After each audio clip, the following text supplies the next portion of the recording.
যোৱা ২৫ জুন তাৰিখে অসমীয়া প্ৰতিদিন কাকতত প্ৰকাশিত সীমান্তৰ চুবুৰীয়া ৰাজ্যৰ আগ্ৰাসন অব্যাহত উৰিয়ামঘাটত গড়ে প্ৰতি ১১০ টকাকৈ কৰ বিচাৰি নগাৰ জাননী শীৰ্ষক বিষয়টো উত্থাপন কৰিব দিয়াৰ কাৰণে মই আপোনাক ধন্যবাদ জনাইছোঁ।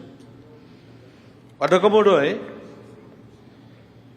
নাগালেণ্ডৰ নগাসকলে উৰিয়ামঘাট থানাৰ অন্তৰ্গত ১ নং ৰজাপুখুৰী আৰু ২ নং ৰজাপুখুৰী গাঁৱৰ ৰাইজক টেক্স বিচাৰি জাননী প্ৰেৰণ কৰিছে। নগা উগ্ৰপন্থী সংগঠন NSCN আৰু GPRN নিক্কি নামৰ দুটা সংগঠনৰ ডেপুটি ছেক্ৰেটাৰীৰ স্বাক্ষৰিত পত্ৰৰ যোগেদি গাঁও দুখনৰ প্ৰত্যেক ঘৰৰ পৰা ১১০ টকাকৈ কৰ বিচাৰিছে বুলি অভিযোগ উঠিছে। আজি যদি চাই আপুনি কেতিয়াবা মেঘালয় আগ্ৰাসন কৰিছে, কেতিয়াবা নাগালেণ্ডে আগ্ৰাসন কৰিছে, কেতিয়াবা যোৱাকালি আমাৰ অসমৰ বন বিভাগৰ কৰ্মীসকলক অৰুণাচলীয়সকলে দলবদ্ধভাৱে আহি আক্ৰমণ কৰিলে। অৰুণাচলেও আগ্ৰাসন কৰি আছে, মেঘালয়ে আগ্ৰাসন কৰি আছে, নাগালেণ্ডো আগ্ৰাসন কৰি আছে, মিজোৰামে আগ্ৰাসন কৰি আছে।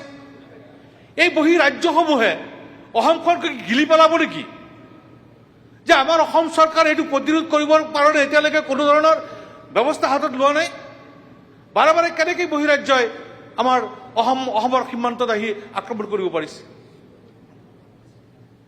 আজি আমাৰ সীমান্ত আৰক্ষী বাহিনী, সীমান্ত সুৰক্ষা বাহিনীসকলৰ সন্মুখত আহি আমাৰ অসমীয়া শ্ৰমিকক আহি ধমক দিছে, বাধা দিছে কাম কৰিবলৈ MGN ডেকাৰ। তাৰ পিছত কোনো ধৰণৰ ব্যৱস্থা লোৱা দেখা নাপালোঁ। গতিকে মাননীয় অধ্যক্ষ মহোদয়ৰ জৰিয়তে মাননীয় মন্ত্ৰী মহোদয়ৰ পৰা মই জানিব বিচাৰিছোঁ যে বহিৰাজ্য আগ্ৰাসনৰ ৰোধ কৰাৰ ক্ষেত্ৰত চৰকাৰে কি ব্যৱস্থা গ্ৰহণ কৰিছে? এটা কথা মাননীয় সদস্যগৰাকীৰ লগত মোৰ দ্বিমত আছে। নগা আহি পেলাই আমাৰ ইয়াতে উৎপাত কৰিছে, বেয়া কৰিছে, মাৰিছে, কাটিছে, এই শব্দটো ডাঙৰীয়া ক'ব নালাগে। অধ্যক্ষ ডাঙৰীয়া, কিছু সংখ্যক নগা বুলি ক'লে মই আপত্তি নকৰিলোঁ হয়। সকলো নগা বেয়া হ'ব নোৱাৰে, বেয়া নহয়। সকলো অসমীয়া বেয়া নহয়। সকলো অসমীয়া মাটি দখল কৰিবলৈ উৰিয়ামঘাট গৈ পোৱা নাই। নগাঁৱৰ পৰা অসমীয়াটো গৈ পোৱা নাই মাটি দখল কৰিবলৈ। তেখেতৰ সমষ্টি পাই গৈছে, তেখেত যোৱা নাই, তেখেত ভাল। কিছু বেয়া কাৰণে তাত গৈ মাটি দখল কৰিছে। গতিকে অধ্যক্ষ ডাঙৰীয়া, বেয়া মানুহ চবতে থাকে। অধ্যক্ষ ডাঙৰীয়া, এই এখন দুৰ্বৃত্ত বুলি শব্দটো মই ব্যৱহাৰ কৰিছোঁ, আকৌ ব্যৱহাৰ কৰিছোঁ। এই দুৰ্বৃত্ত দুজনক চিনাক্ত কৰা হৈছে। অধ্যক্ষ ডাঙৰীয়া, আৰু এই দুৰ্বৃত্ত দুজন পলাই আছে। এই দুৰ্বৃত্ত দুজন চিনাক্ত কৰা হৈছে। নাগালেণ্ড আৰক্ষীৰ লগত যোগাযোগ কৰা হৈছে। ১৫৫ নং বেটেলিয়ান CRPF ধৰি নিউট্ৰেল ফ'ৰ্চকো অৱগত কৰা হৈছে যে এই দুজন দুৰ্বৃত্ত, তেওঁলোকে আহি দুখন গাঁৱত দুখন চিঠি দি গৈছে। গতিকে অধ্যক্ষ ডাঙৰীয়া, ব্যৱস্থা ল'ব লাগে। কিন্তু মই আকৌ কৈছোঁ, দুৰ্বৃত্ত দুজন পলাতক অৱস্থাত আছে। তেওঁলোকক গ্ৰেপ্তাৰ কৰাৰ লগতে যিকোনো অপ্ৰীতিকৰ ঘটনা প্ৰতিৰোধৰ উদ্দেশ্যে আৰক্ষী আৰু নিউট্ৰেল ফ'ৰ্চে সংশ্লিষ্ট অঞ্চলত তালাচী অভিযান আৰু টহল ব্যৱস্থা অধিক জোৰদাৰ কৰিছে। বৰ্তমান সম্পূৰ্ণ পৰিস্থিতি স্বাভাৱিক আৰু আৰক্ষীৰ নিবিড় পৰ্যবেক্ষণত আছে।